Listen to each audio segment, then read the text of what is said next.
Well, hello. Hey, Seth Schrott here, Mr. Windows. Mr. Windows Cleaning Services. I wanted to make a very quick, hopefully less than 2.5 minute video for you on the transition here where we're pivoting from summer into fall a couple weeks ago, and we had that rude awakening last week with that 21-degree weather morning. It is 11:11 here, Monday, November 11th, around 11 o'clock. Look at that.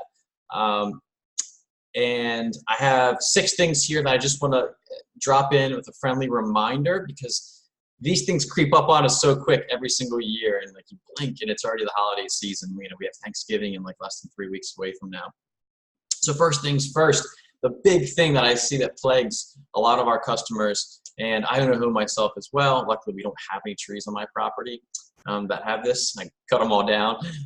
But the gutter cleaning, we are into the gutter cleaning season. So the biggest thing that gutter cleaning, if you don't clean your gutters, the biggest thing that can happen is these things called ice dams during the winter. So long story short, if your home ever has these big icicles like this, most likely you're going to get an ice dam. And what's happening is the snow's thawing and freezing and thawing and freezing, and then over time it actually pushes up the ice behind and underneath your shingles, and it starts to melt into your home as the heat and so forth during the day and from the inside of your house. And you get water potentially running down your wall cavities or through your ceiling. Very simple fix, just have your gutters clean. That's step number 1, and then step 2 is during the winter months, you want to clear that snow off the 2 to 3 foot sections above your gutter. Now, I don't recommend doing it like this guy does up on the roof like that, but it is a good thing to know. Okay, number 2. Furnace checkups. So simple, but if you have an oil or gas or propane furnace, it's always a good idea to at least get it checked up. When's the best time to buy lawn furniture? In the winter, right? When's the best time to get your furnace checked up? In the summer. But now is still a better time rather than later when we get into the thick of the winter. And the biggest thing that I see is air filters.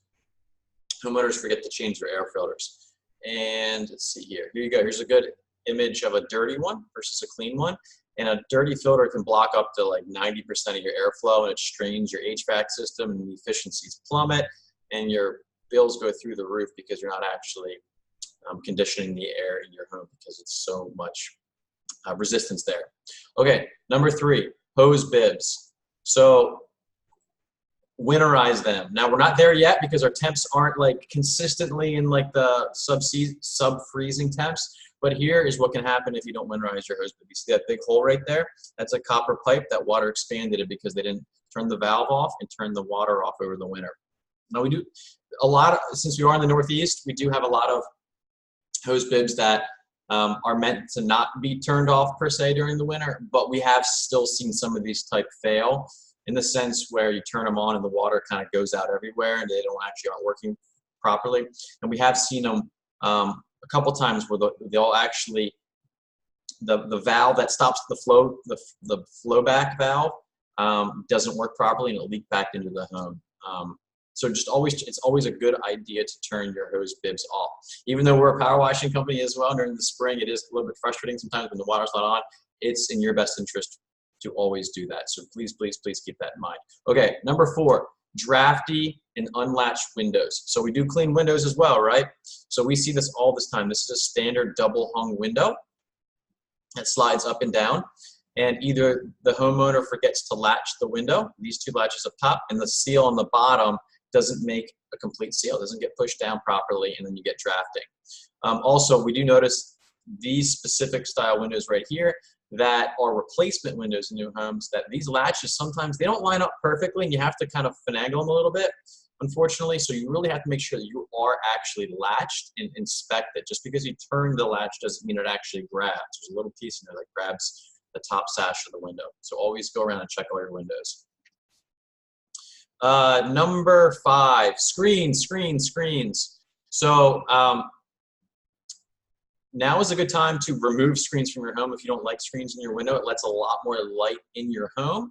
And quite frankly, if you don't use your screens, I always recommend put them in your basement for number 1 reason, being it lets more light in. Number 2, it keeps your windows cleaner longer. The screens trap dirt. Ever look at your sill and it's filthy? A lot of times that won't happen as much if the screens aren't in the windows. And also, screens trap dirt. Rain hits the screen and it pushes and transfers the dirt onto the glass. So if you don't use your screens, get rid of them. And or if you like more light in your home during these shorter days, get rid of them now as well. We might be pivoting back into screen repair over the winter, but that does lead me into say, hey, now's a good time to get any of your screens fixed that have any holes and so forth in them right now. It's a good time when you take them out. There's a handful of hardware stores around here that does screen replacement. And finally, number 6. This is the big one. We made a real big move in the wood restoration about 3 or 4 years ago. And the one thing that I see that kills decks and premature wear is not removing the snow from the deck over the winter. Specifically, if you have a solid stain on or a semi-solid, that's not a penetrating stain, it'll start to blister and flake a lot quicker as if you did when you cleared that snow off, because that moisture gets trapped, it freezes, it expands, it contracts, and lifts the stain from the deck. Just note that do not use an old beat up snow shovel that has a metal lip on it. You'll run that across your floorboards, composite and or wooden, and you will mar it up. So be very careful with that. Make sure it's a relatively new shovel that's all plastic, and don't dig it into the wood like that because you can create marks on that. So that's it. Hopefully this is a good friendly reminder. Plant some seeds to get ahead of the game here before Old Man Winter sets in the next couple of weeks. Stay warm. We are in the 20s this week. Low of 20s towards the end of it, but hopefully we have a more normal December as usual. It's kind of mimicking last year a little bit. So any questions, shoot me an email. 717-330-5386 is the number as well. You can reach me on or text, and we can go from there. Hope all is well, and you have a great holiday season.